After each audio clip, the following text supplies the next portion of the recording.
Namaste, everyone. Welcome to the Cārvāka podcast. This is kushalmehra. All right, today we're going to talk about Operation Rising Lion as Israel has struck Iran. I'm quoting Prime Minister Benjamin Netanyahu in his address, one of his addresses to the nation and to the world. He said, "We struck at the heart of Iran's nuclear enrichment program, Iran's nuclear weaponization program, Iran's main enrichment facilities, leading nuclear scientists, and ballistic missile programs." Uh, Iran has responded, and now 30 odd minutes ago, the IDF had tweeted that we have complete aerial superiority. 8 months ago, we had discussed this, Catherine and I. Catherine was on the podcast talking about Israel and Iran, and Catherine had suggested that eventually something like this will happen. Israel's hand will be forced, and it was forced. So she's back again. We are going to talk about the entire operation and the developments, the arguments from all sides. Catherine, welcome. How are you doing? I'm good. Thank you so much, Kushal, to have me. It's always a pleasure. You know this. So let's talk from the start. Let's assume people don't know. So why has Israel struck Iran in a preemptive strike? Because a lot of people are accusing Israel of starting a war. One of the greatest uh, experts on planet Earth, Dave Smith, he has accused Israel for everything. I think when Dave Smith has a bad food day, he blames the Israelis. Yeah, I think so. I think it's the case of whatever it is that we do, we all downed anyway. So it's an easy cop out, isn't it? It's like I think that if a mosquito farts somewhere over Canada, then Israel is to blame, which is fine. We're used to it. But look, to go back to your very serious question as to why did Israel struck Iran? And I'm not going to say that I'm glad Israel did, but I think Israel just saved us from a very, very painful and very potent threat that is the nuclear threat. And this is something that people do not want to attest to, even though the nuclear agency, this great institution, has been warning very, very clearly that it's not a case of when; it's a case they already had it. So they were capable. And imagine this: you're talking about the ISGC, the one regime on the planet, not only willing to use a nuclear weapon, but screaming at whoever wanted to hear that they were going to. And so, and their slogan, I need to remind people, is "Death to Israel, death to America." And by that they mean the whole of the Western world, and of course democracy. So it's not just the West that was in the line of fire, but of course the entire world, at least a world that wants to abide by liberal democratic values, which are good values when they're not hijacked by wokeism. And so Israel decided that it had to do what the world was not willing to do, which is to strike and become the bad guy in order to save not just us, Jews around the world, and of course Israelis, but of course nations across the world that did not particularly want to spend a nuclear winter. It wasn't in my plan, to hide in a bunker somewhere from the fallout of whatever the Ayatollah had decided to be full on us. And so here we are. Israel struck. It struck alone. Again, not surprised. It's a bit disappointing because I was very much hoping that again, world nation would realize that Israel is far from being the enemy. We are the one nation, I would say, and I think that India falls within that too, to never have colonized anybody or not wanting to expand our borders. We do tend to seize territories when people, wage war against us, but such is the nature of war. You have to gain some territories to then negotiate peace, which we have done systematically over and over, and we tend to give it back. And a lot of the time, we give more than what we've taken. So it's not a good deal for us, but we do it anyway because we care about peace more than we care about war. And we're not in the business either of trying to force our faith onto other people, to the point where when people want to join in, we tend to say no quite a few times. And then if people insist, we let them in. So we're not exactly a threat to anybody because we've never been more than 0.2% of the world population. And yet we are blamed for everything. We don't pose a colonial threat to anybody. We don't do imperialism. We never have in our history, and people can go and check and not believe me, but this is a fact.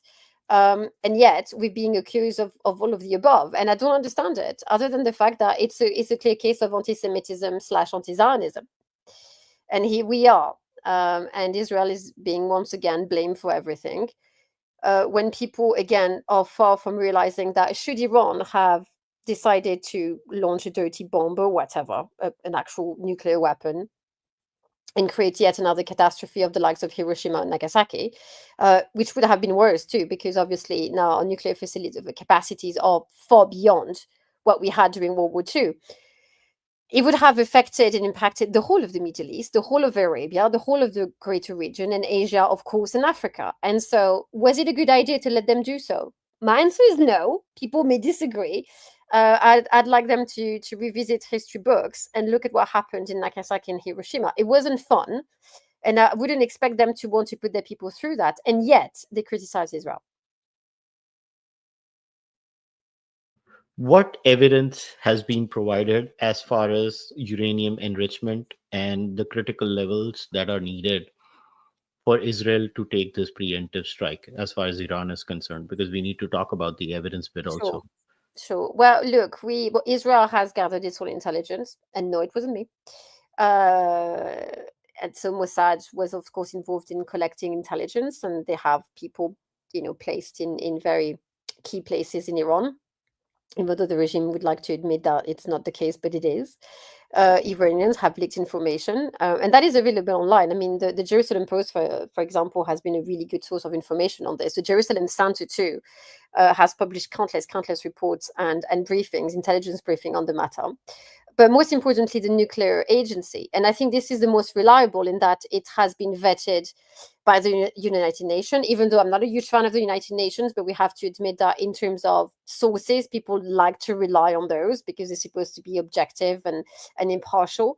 And when they are telling you that there's a really real problem and that it's not the case of can they enrich enough or have they, or will they, whatever, but that they can make a bomb right now, as of yesterday and even a month ago, potentially even more than that, then you realize that the clock is actually truly ticking. So this is not the case when Bibi went to the UN and presented his very famous cartoon that people were laughing at, and thinking that they're being irrational, they're trying to hide intentions, and they really want the world to look at Iran and be thinking, "Ooh, those are the bad guys." No. This is a nuclear agency that has systematically tried to downplay Iran's capacity for the sake of negotiating, the JCPOA or bringing them back to the table. We're talking about a really real threat that even Keir Starmer, our lovely Prime Minister here in the UK, has attested to time and time again. MI5 and MI6 have said the same things. So, there's a point in time where you need to say, how many canaries do you need to have singing in order to actually listen and do something about it? And so Benjamin Netanyahu, the Prime Minister of Israel, decided to act on it. And people would be foolish to think that it was just a political decision. It was a military and intelligence decision. So it was, I believe, in coordination with Mossad, Shin Bet, the military authorities, and of course the government. This is not something you don't go pick a fight with Iran without having an absolute certainty that this is the only course of action. And I'd like to remind people that Israel is the size of New Jersey, and we are about 9 million people in Israel, and 15 million, 16 million at best. If you count those Jews who are not Jewish anymore because they were forced to convert at some point in time. So I'm really pushing the mark here. We're really not that many. And now there's literally a bullseye on our head.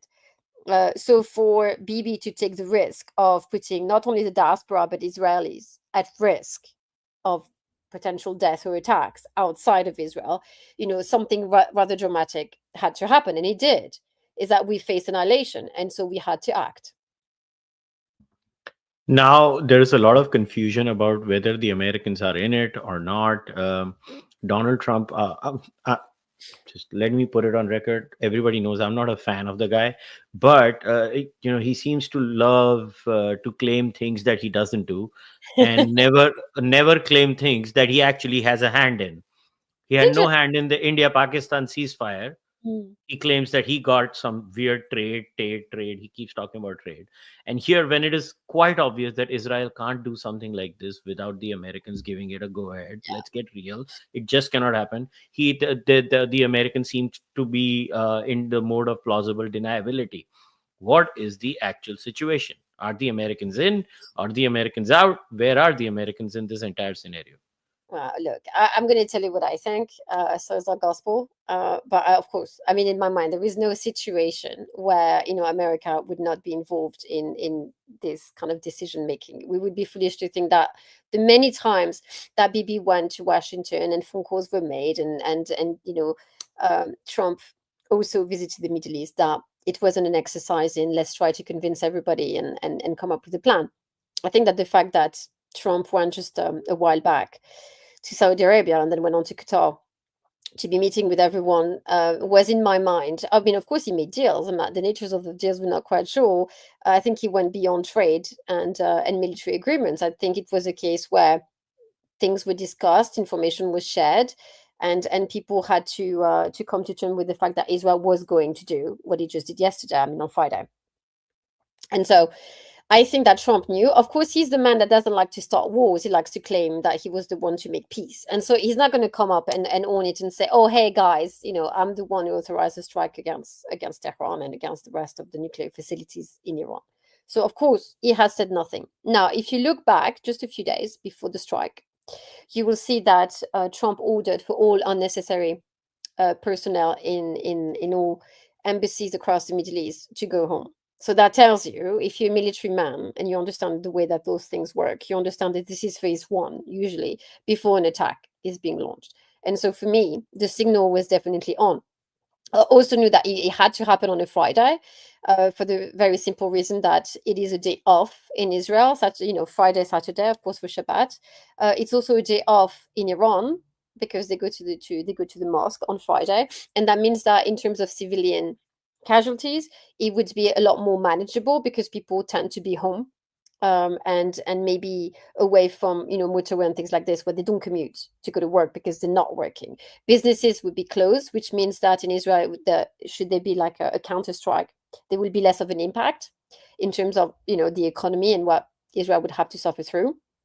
And so Friday had to be, and it was. So it doesn't surprise me. But Trump knew. Of course, he knew. Again, his daughter Ivanka married Jared Kushner, who's a Jew. She converted to Judaism, so that makes her a Jew, and her children are Jewish, and so that means that Donald Trump has an interest in making sure that his daughter and um, and the faith that she lives in and adopted, continue to breathe, because otherwise he would lose a big chunk of his family. And I don't think that he would, he's a family man. Why would he want that? He loves his daughter very much, which is only natural. And so he wants to keep her safe, which I understand completely. And I agree with this happens. And I believe that Trump, and look, again, I've never been a huge fan of Trump, and I've had my reservation. But I have to say that in terms of his position towards Israel, even though I'm not in agreement all the time, has been exemplary. I think that the United States has returned to what it was a long time ago, and that is a good friend of Israel and a supporter and also a defender of democratic values. Which sounds a bit insane because he has been accused of being a fascist and a far right nutter and whatever else, but he has done a lot of good things for the Middle East in terms of how do we address Islamic radicalism, for example. I mean, he went to Qatar and slapped them with a very, very heavy bill and forced the Emir of Qatar to get rid of Hamas, which is always a good thing in my mind. He also forced Turkey to kind of lay low. In Syria, not quite sure what I think of it, or what I make of it, because Jolani was ISIS and Al Qaeda. The fact that now he decided to rebrand himself a great defender of democratic values, I'm not exactly buying, but okay, we'll see. Is interesting. So I think that he's moving and changing the Middle East more than Obama or even Bush did. Let's not talk about Biden. And so we'll see. But yes, of course he was involved. I mean, and he may deny all he wants, but yes, he knew. He probably helped plan it, and it was most likely planned even when, even way back when he wasn't president, when he was on the presidential trail, I'm pretty sure that conversation took place, and that he knew what he was going to do once he was in. So, probably, what is your assessment? How long do you think this op is going to go on?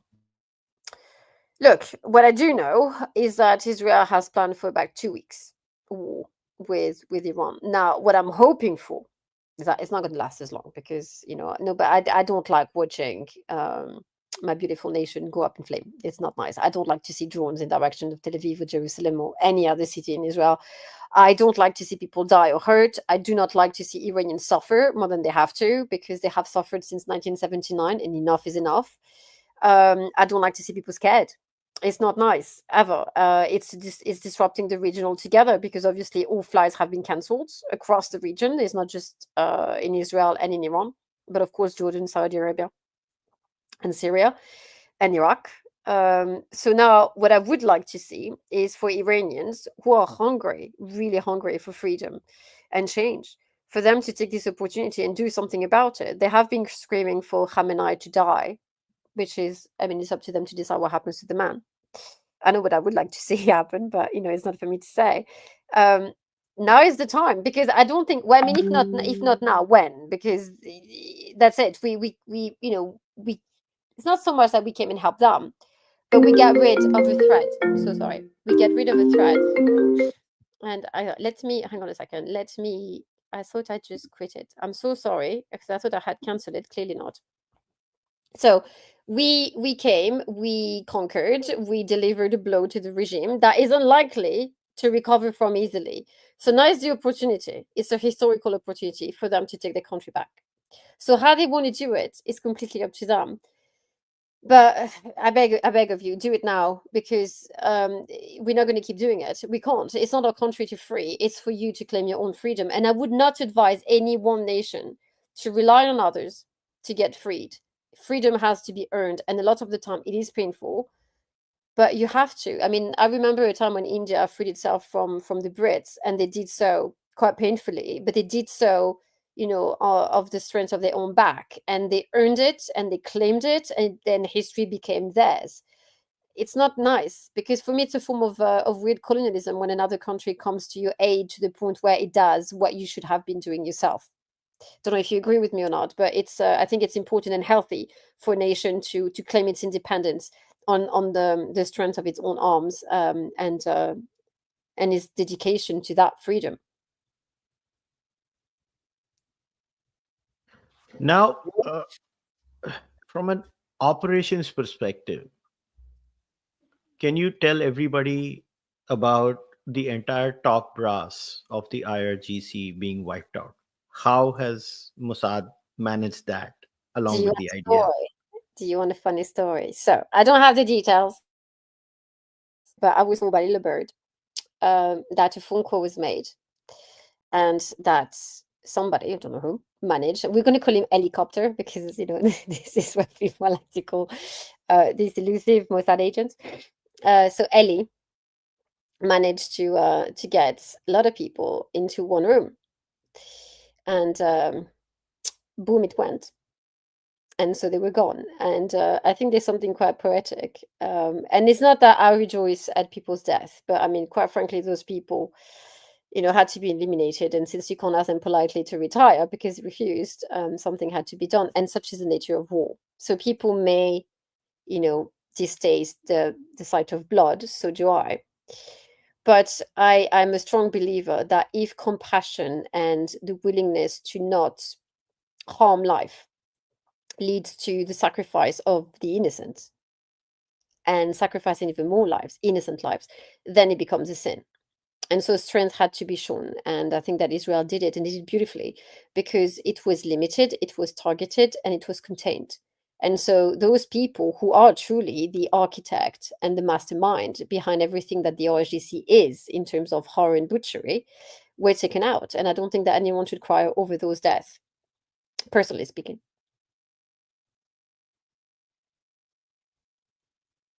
So as of now, the entire top brass of IRGC is done. Now you've been someone who's actually lived in Iran, interviewed people in Iran, covered it extensively. Yeah. Let's do the flip now. How much does it matter from an Iranian perspective that these people are now wiped out?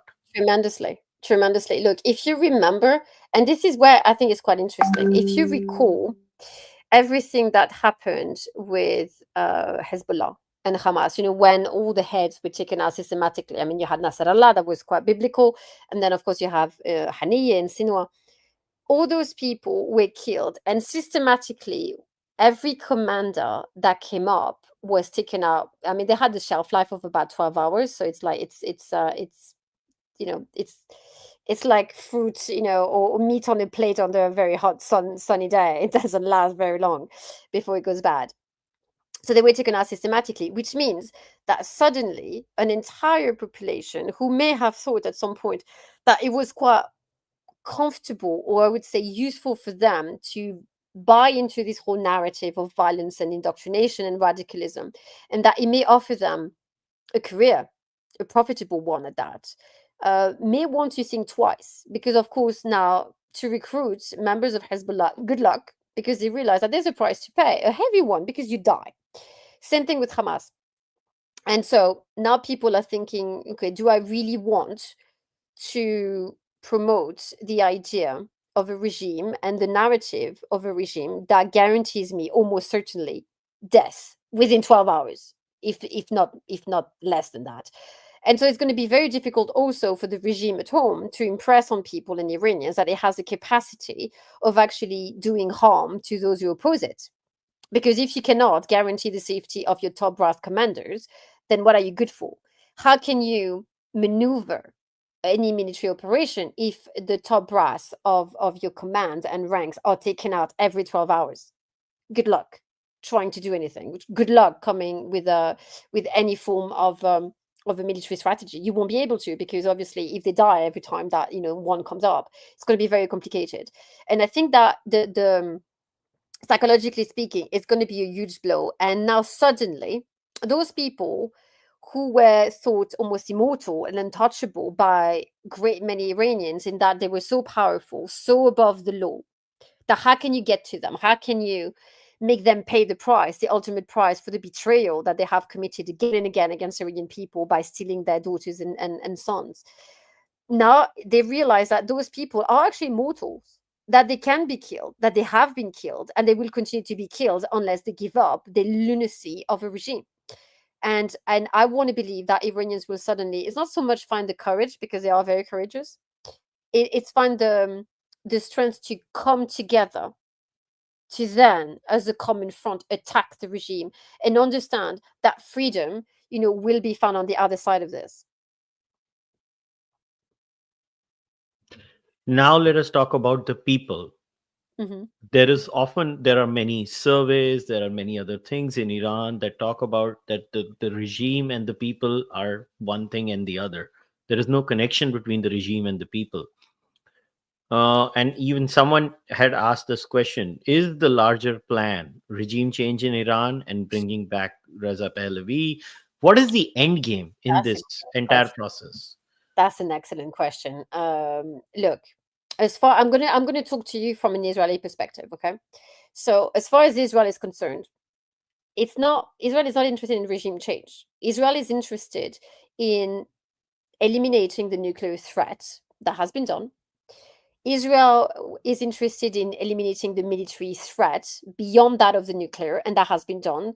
So the destructions a couple of months ago of all the ballistic missile factories, for example, taking out the air force and things like this, kind of what you have seen happen in Yemen, where the Houthis have been almost rendered completely unable to do anything against Israel, even though they still can do a little bit.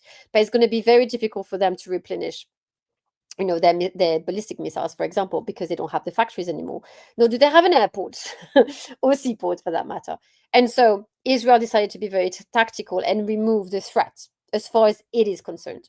Now, of course, Israel would ideally love to be able to speak to Iran and the next government and build a strong friendship and potentially sign the infamous or famous Cyrus Accord, because Israel and Iran have been long-time friends, and our people always have been quite close to each other. We owe the Iranian a debt of gratitude, way back when Queen Esther was alive and the Jewish people were saved. And so, of course, and I feel that somehow we kind of fulfilled the debt that we owed them, in that we extended a hand and said, let us come to help you when you're in your hour of need, and we did. And I'm glad that we did, because we had a debt to repay, and we did. Now, what happens in Iran in terms of regime change? Yes, we want to see the regime fall. I want to see the regime fall. Is it for me to say what I want after that? No. I don't believe. I mean, of course, I have opinions about whether it should be Reza Pahlavi or someone else or whatever. I mean, I have my opinions. I'm not going to share them because it has really nothing to do with me. I'm not Iranian. I don't have a stake in this. All I'm asking is that the next government, the next regime that comes around, will be friendly and kind to Israel and to Jews across the world, because I don't want to have yet another threat coming up, because I would be like, okay, let's do that again. And I'm tired and I would like to go on a holiday. But it's not what Israel wanted. It's not what Israel wants. Of course, Reza Pahlavi, the crown prince, came to Israel and he went to the Western Wall. He paid his respects and he met great many people, among them Bibi and his wife Sarah. And fantastic, because if he is indeed the next one, why not? Let's make friends. Now, he has made clear, and that could change because I'm not privy to what's happening in his close circle. That all he wanted, if he was to do something, was to usher the transition and allow Iran to build the capacity to then become a strong and thriving democracy.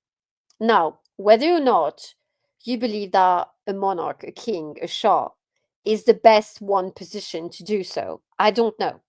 I don't know is the answer. I don't know him personally. I've heard about him, and I have great many friends who adore him and think that he's the solution to everyone's problem. And it may be so. I think he's going to face a great difficulty in that he has been away from Iran for such a long time that I don't know just how much would people relate to him or him to them in terms of what they have faced for the past decades, and understand exactly what is at stake in a country that he hasn't known for great many decades. And this is to no fault of his own, of course. Of course, he has the diaspora that surrounds him and tell him what is going on, but he was not able to build those links himself. His daughters are married now. They have a life in America. How much would they want to get involved? I don't know. And this is for them to answer. And again, this is not me passing judgment. There is no right or good answer. Those people are free to do whatever they want. But they do hold a tradition and represent an authority and legitimacy that no one else has. And that is true. Now, I'm personally a great fan of the Queen, and you know that, because I feel that if we were to really look at the legalities of the Islamic Republic and the way that it came about lying to people to introduce the constitution of the 1980s, and they lied and they supplanted the previous constitution illegally. They didn't do so in the right way, and so one could argue that actually the previous constitution is still valid, in which case the Queen, who was named as regent by her late husband, technically is the one in authority, and the crown prince would need to be crowned in Tehran in order to become the next Shah of Iran. So many great things is to happen. It would need to happen if you wanted to make it legal. But then again, I don't know what they're going to decide to do. And it's possible that they could choose, for example, to proclaim the crown prince to become the Shah on embassy grounds. But in order to do that, you would have to do so in an embassy that is not tethered to that of the regime. And the only ground that the crown has left that it owns is actually in Jerusalem or in Tel Aviv. I can't remember. And so that would mean that if the Queen, because she's the only one who could do it, decided to name this land that the Shah bought before he passed away to be that of a free Iran and reconstitute a government, then she could then crown her son as the next Shah of Iran, and then we would have a constitutional snafu that would be quite interesting. And I think that now would be the time to do it, because then you would force our lovely world capitals to make a choice. Do you stand with the RSGC or do you stand with the free people of Iran? And that is something that I would love to see. And no one is talking about it. So, how does now let's get into phase two. Sure. This conflict is on. We're assuming it's going to go on for a while. What are all the possibilities in your assessment that can be explored as far as this conflict is concerned? Wow, how long you got? That's the big question. Um, okay, so first thing, what would be the first thing? I don't think that we're gonna see. I think that there will be a round two coming out of Israel because, of course, as you mentioned at the very top of the podcast, Israel has gained control of the skies. That means that we're free to do whatever. Whether or not they're going to do it, I don't know. It's a very good question. I think that we've taken out most, if not all, of the nuclear facilities in terms of their ability to cause harm. Do we have all the uranium and whatever else they've been hiding in those mountains? I don't know, because I'm not privy to this kind of information.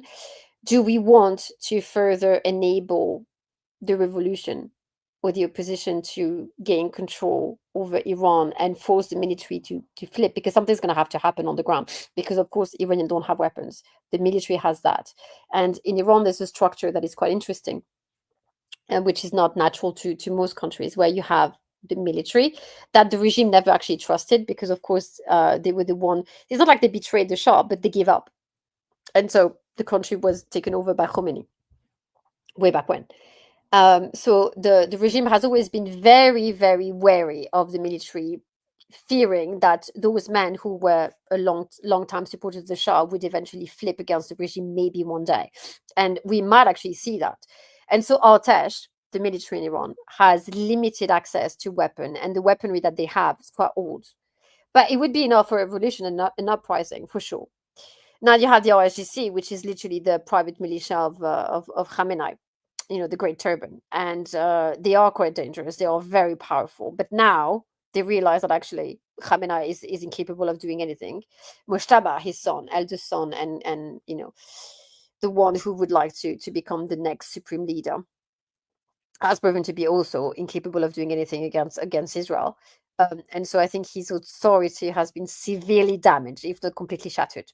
But it doesn't mean that the RCC will not try to take over, because the supreme leader, I was told, has run away to Mashhad. And I don't know if we talked about it in the previous podcast that we've done together, but I've been warning for a great many years that should something like this happen in Iran, the first thing that Khamenei would do was to run to Mashhad, because there's a military facility that is being hidden beneath the shrine, in the hope that nobody would dare strike a shrine.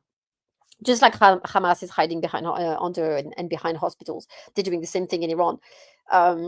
And so, like, he has his escape plan. So initially it was Russia. Now I'm not sure that Putin would be very keen to receive the man, given that Assad is there. So I think it would make very strong, very strange, I would say, kind of reunion, saying, "Hey, I ran away from you, and here you are." So I don't know where Khamenei would go. Maybe North Korea, and I wish him luck.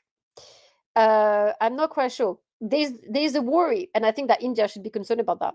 That Pakistan might have a hand to play in that. So be careful.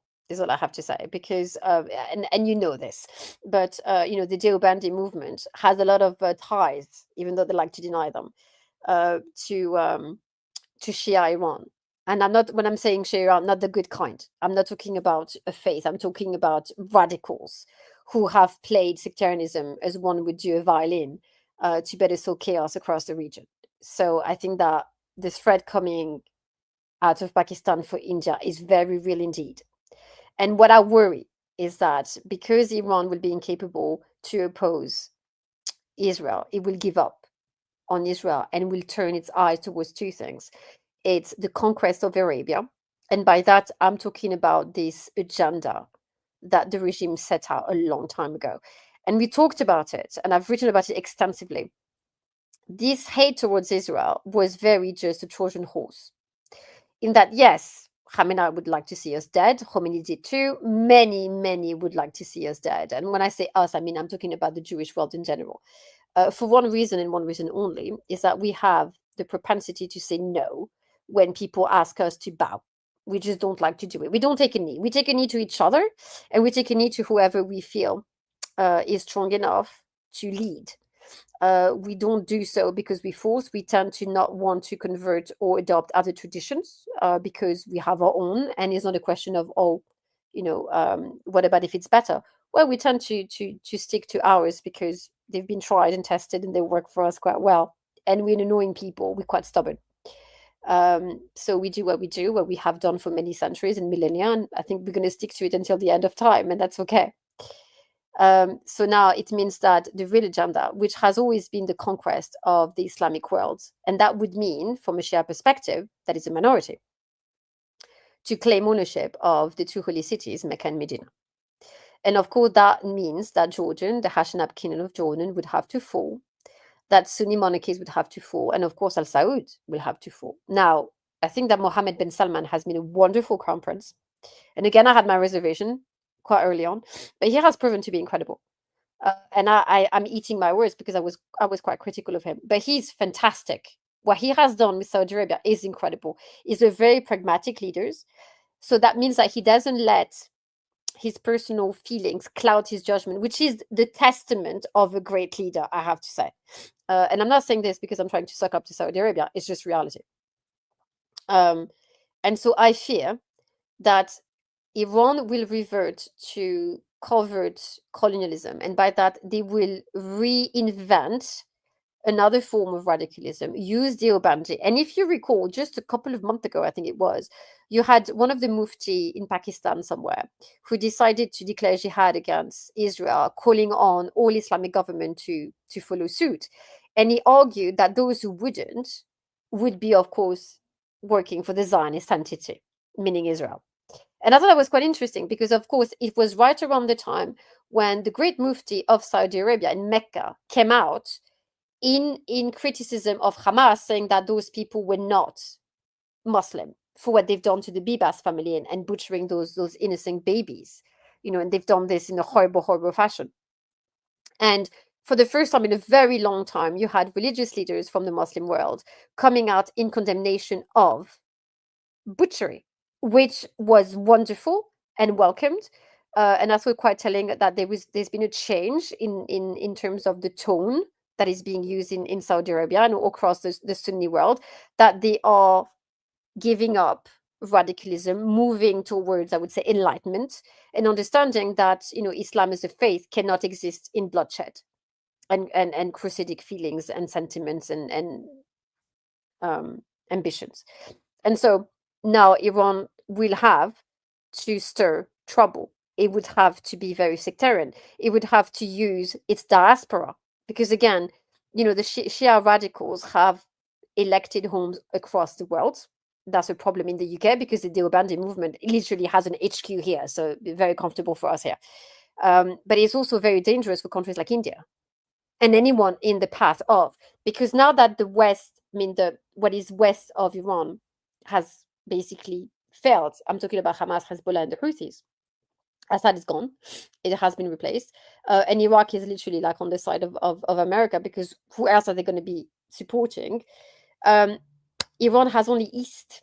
And that's problematic because now there's be a shift. And there's also Africa. And that could be a problem. Because you have seen, for example, the RSGC hiding behind Algeria, operating in Morocco. And then there's Sudan. And then there's Tunisia. And then there's a lot of problems. And you have seen it, how Egypt kind of like clamped down on this great march towards Gaza because they realized that this is yet again an attempt by Iran to regain control of the narrative and to try to push and foment sectarian sentiment across the Middle East. And all those Sunni Arab countries who are majority Sunni and who have, even though in the past few decades they have the brush with radicalism, tend to be quite, I would say, secular.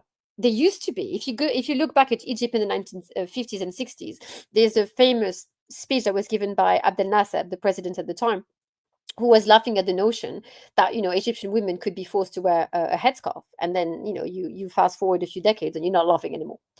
And it really goes to show that people have forgotten how quickly radicalism can rebrand and completely take over a country and change its tradition. And people to forget that even there was a time not too long ago where people were free to decide how they wanted to express their faith.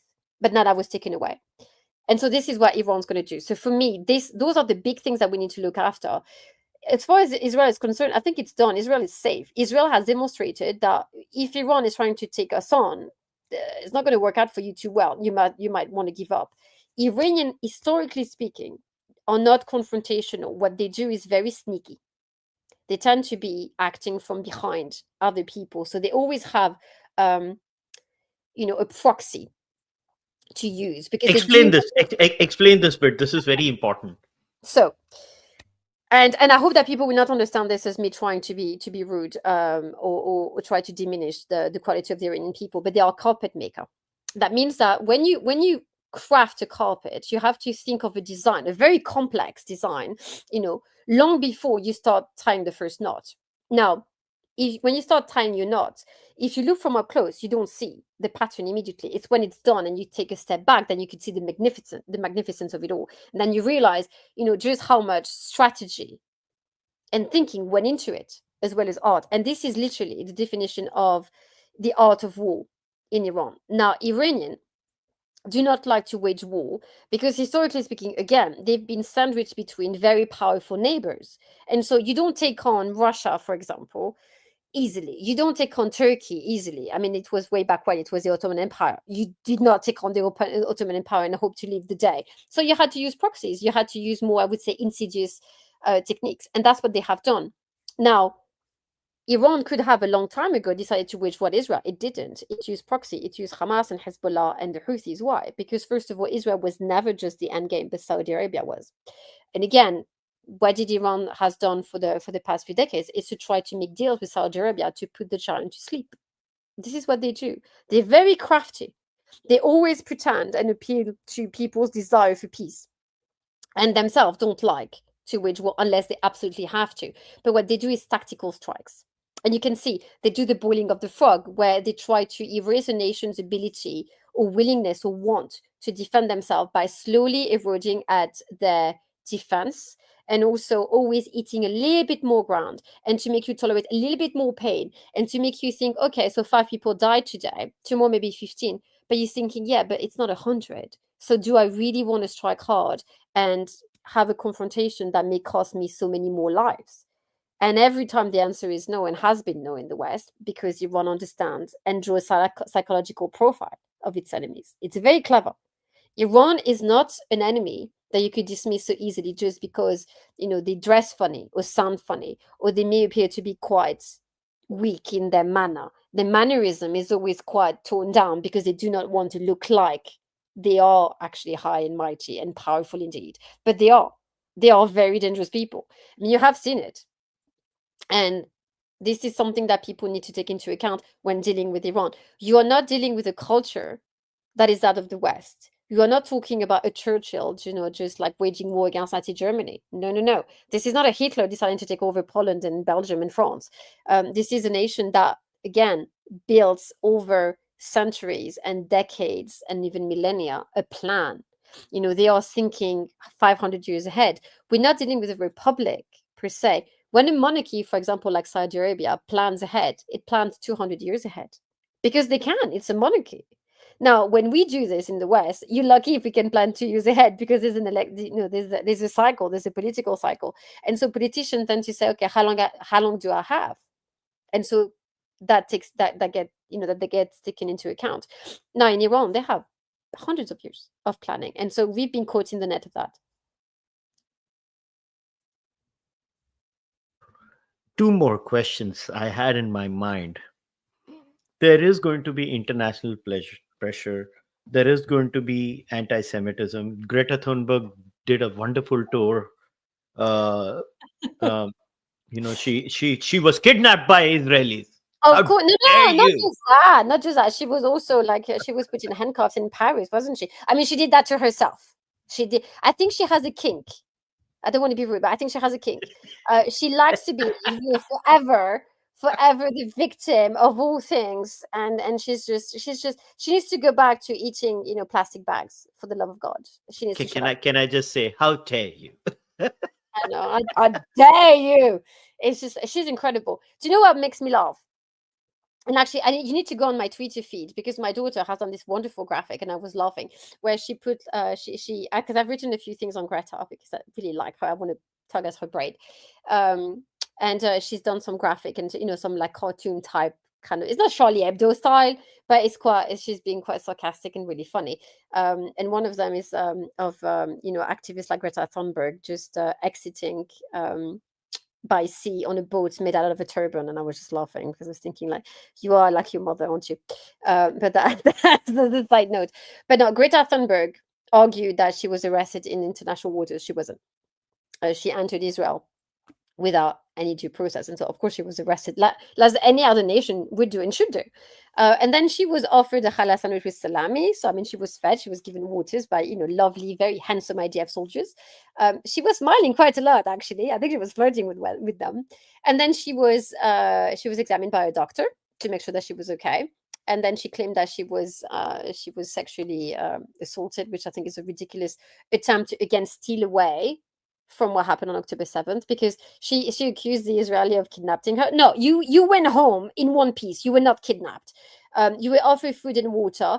At no point were you incommunicado. At no point did you just disappear. Everyone knew where you were. You made sure of that because you had your phone. And also, I mean, you entered a flotilla that was financed by a man who is a well-known Hamas operative who actually lives in the UK, which is wonderful. And was financed by a Hamas operative. So technically speaking, she's aiding and abetting terror. She could have been arrested in Israel and stayed there. To what? But no, they didn't want her because we don't do pollution. So we recycled. We sent her back. But can you explain this to me? Like Tucker Carlson, what has happened? Is it like a grift? No, I honestly don't understand. Okay, it's a kink. It's a kink. Listen, you know my views. You and I may not agree on everything on the Israel Palestine thing, but I have never hidden that I lean more towards Israel in this issue. I may not be as much as an Israeli does, but of course, like I have my sympathies there. But what are these people like? Don't they see? Is it that hard?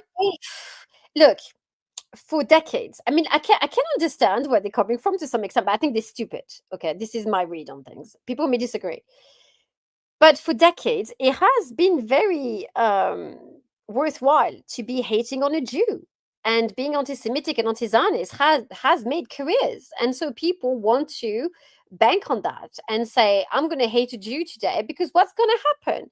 Because today, if you're a racist, it doesn't really play out well for you. You will be cancelled. People, rightly so, will be thinking that you're a despicable human being.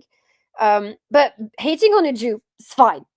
It's the one racism that you're allowed and encouraged to do and to practice. And so I think that those people have decided that, okay, they want to make a name for themselves. They want to be famous. I think they are attention seekers. I think they are they're narcissists, raging ones, and they are desperate for the world's attention. And so they have, and also they love to be victims. And so they had to blame it on someone. Who better than a Jew? I mean, come on, just jump on that bandwagon and let's do it together. And they're singing the song. And it's always Israel fault. It's always the Jew. A lot of the time, like I receive countless emails every day and messages on social media accusing me of global warming. I shit you not. All kind of other things, telling me that, is that true that the Jews want to colonize the moon? I'm like, not that I heard of, but okay. It's just ridiculous. I mean, they ask me ridiculous questions, asking us if we have horns. And I was just like, yes, of course. God, can you see them? And this is what they do. It pays to be stupid today. And so they do it. Now, look, it's my job to ask you, is there a fair criticism of Israel? Of course. Look. So what is that? Well, that should be my last question before I wrap it up. Because listen, people don't understand. It's funny. I have to remind everyone about your body of work, that you were actually in Iran. Nobody knew what you were doing there. You actually ended up interviewing the highest person at that time in Iran.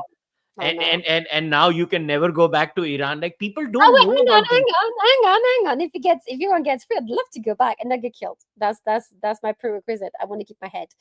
But look, fair criticism of Israel, of course. I mean, listen, we do it, but it's an art form.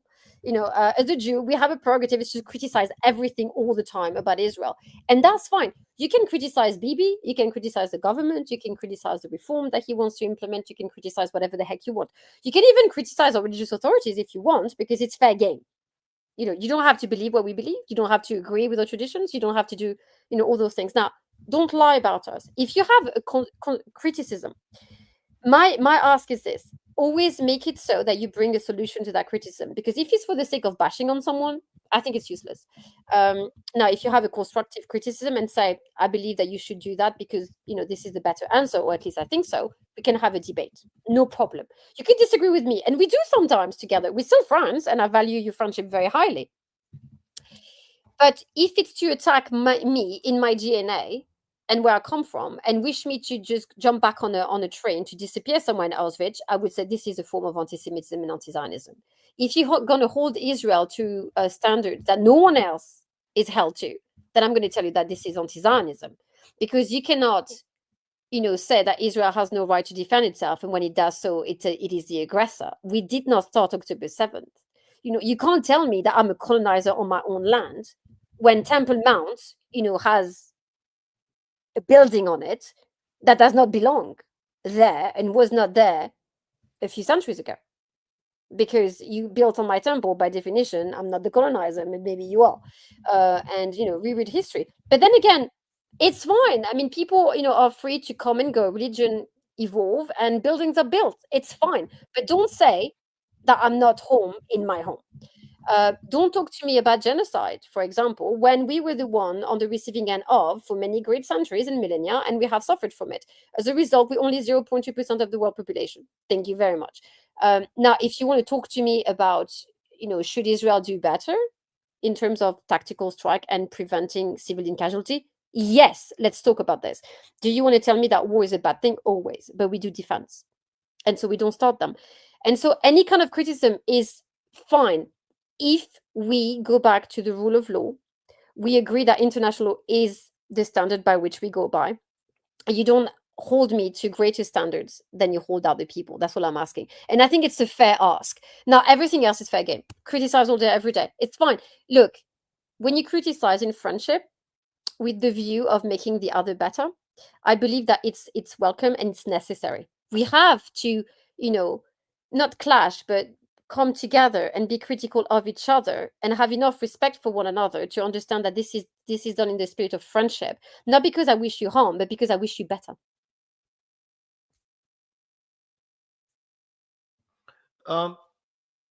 But see, the thing is that people say that Israel is dragging America and the rest of the Western world into wars that nobody signed up for. Nobody signed up for war. That's the problem. That's the thing. I mean, look, World War II.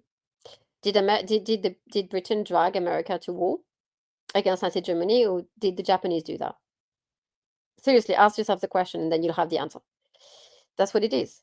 Nobody wants to start a war. Hitler started a war in World War II, and the world had to react. And Britain decided to make a stand, and then Pearl Harbor happened, and potentially saved the whole of Europe, because Roosevelt at the time did not want to enter the fray, but he was forced to because the Japanese decided to hit Pearl Harbor, and so it became an American affair. It's the same thing with Israel. Israel had to, because October 7th, because a threat was posed onto our people that we had to respond to. Now, the ISGC and the Islamic Republic of Iran poses a threat to the rest of the world by the desire and the want of the regime. It has become an international problem. Now, who's the guilty party? Is it Israel for striking first to defend its own people when the world was too cowardly to do so? Or is it because the Islamic Republic shot the first shot? Ask the question. And if the answer is no, then I'm sorry, I disagree. Fair enough. Listen, the problem is I'm not going to disagree with you. There are people who are going to disagree with you, right? It's okay, they can. Yeah. So that's the thing. But my job has always been to ask, all kinds of questions. Another thing that just 5 more minutes of your time. Another thing that I wanted to talk about is that, listen, at the end of the day, the human cost of this conflict on Gaza and the average Gazan, it cannot be right. No, Um, we have to be sensitized to the reality that there is a human cost involved. Yeah. There are these things that are happening. What, like is this like how the India Pakistan thing is, that it's either them or us, that kind of a scenario? Like, Mm. breaks my heart. Like, I don't want that to be Me Pakistan. too. Look, do you know, Kushal, I don't have an answer to this one because it kills me. Look, I don't like human suffering, and even that of my enemy to some extent. Because I mean, as long as you're not waging a machete at my head, I don't want you dead. I will disagree with you and fight you. I mean, and I'm not talking about weapons. I'm talking about fight you as in with ideas. I don't want people to die. I don't want kids to die. I don't want kids to be born into violence and to learn violence and to end up being orphans or mothers losing their kids. I don't want to see that. The problem is, how do you deal with Islamic radicalism? What do you do when the enemy in front of you is so set on destroying everything that you are and everything that you've built? It's the case of, again, we talked about it a bit earlier. If compassion is extended to the enemy, that will show you none. Is it not better to become a monster and protect the innocent that can be saved?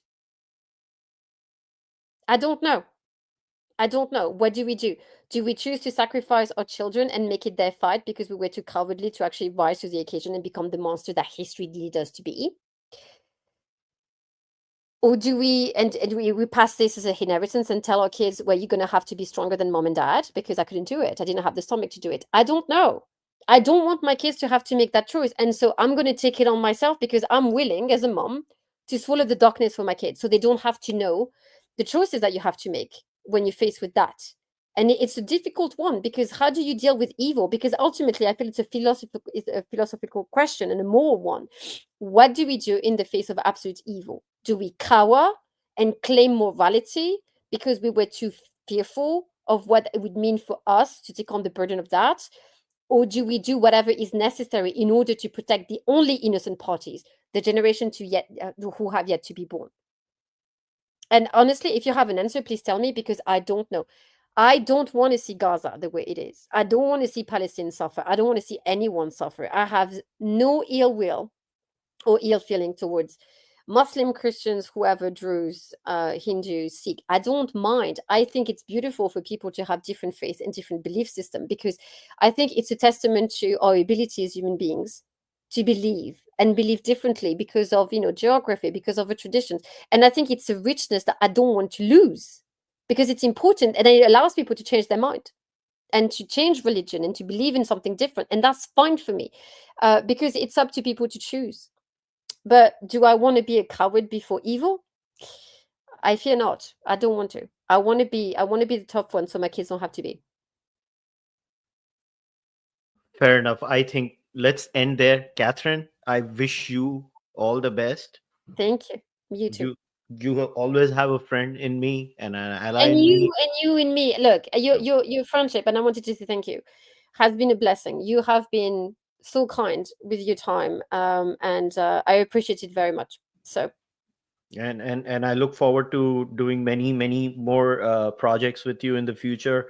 Hopefully they will materialize as and when things work out in the future.